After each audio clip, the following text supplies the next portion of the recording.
कल्पना यह सिर्फ मन की रंगीन पतंग नहीं है, यह भविष्य की इमारत का ब्लूप्रिंट भी हो सकती है।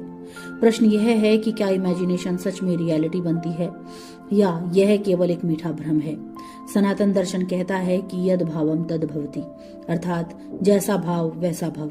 भगवद गीता में भी मन को ही बंधन और मोक्ष का कारण बताया गया है, यानी जो हम भीतर गहराई से मान लेते हैं वही धीरे धीरे हमारे कर्मों का स्वरूप बन जाता है। अब जरा इसे साइंस के चश्मे से देखते हैं।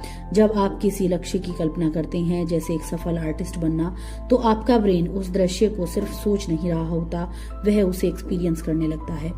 न्यूरोसाइंस बताती है कि इमेजिनेशन के दौरान भी वही न्यूरल पाथवे एक्टिवेट होते हैं जो असली अनुभव के समय होते हैं।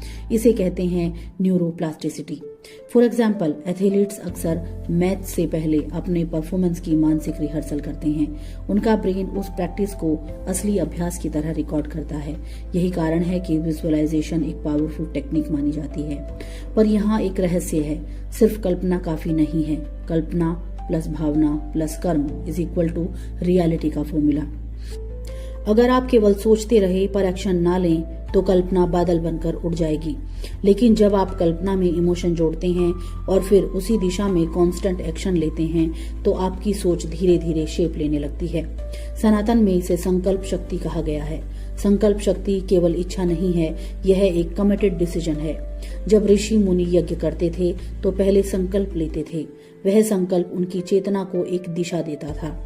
अब थोड़ा क्वांटम थ्योरी की बात करें तो आधुनिक विज्ञान में एक कॉन्सेप्ट है जिसका नाम है ऑब्जर्वर इफेक्ट। ये बताता है कि देखने वाला भी परिणाम को प्रभावित करता है, यानी आपकी अवेयरनेस भी रियलिटी को शेप कर सकती है। लेकिन सावधान, हर कल्पना तुरंत हकीकत नहीं बनती। ब्रह्मांड कोई इंस्टेंट डिलीवरी सर्विस नहीं है। यहाँ समय, परिस्थिति और आपके कर्मों की परीक्षा भी होती है। मान लीजिए आप रोज इमेजिन करते हैं कि आप फाइनेंशियली इंडिपेंडेंट हैं। यदि उसी समय आप नए स्किल सीख रहे हैं, अपने काम पर फोकस कर रहे हैं, तो आपकी इमेजिनेशन आपके एक्शन को फ्यूल दे रही है। यही फ्यूल धीरे धीरे आपकी डेस्टिनी का इंजन चलाता है। पर यदि कल्पना केवल ई-शेप बन जाए तो वह आपको रियल वर्ल्ड से दूर ले जा सकती है। इसलिए इमेजिनेशन को ड्रीम नहीं, डायरेक्शन बनाइए। एक छोटा सा प्रैक्टिकल एक्सरसाइज कीजिए। रोज सुबह 5 मिनट अपनी आंखें बंद करें, अपने लक्ष्य को डिटेल में देखें, महसूस करें कि वह पूरा हो चुका है। फिर आंखें खोलकर उसी दिशा में एक छोटा स्टेप उठाएं। यही ब्रिज है इमेजिनेशन और रियलिटी के बीच। सच तो यह है कि हर इन्वेंशन, हर महान रचना पहले किसी के मन में कल्पना बनकर ही जन्मी थी।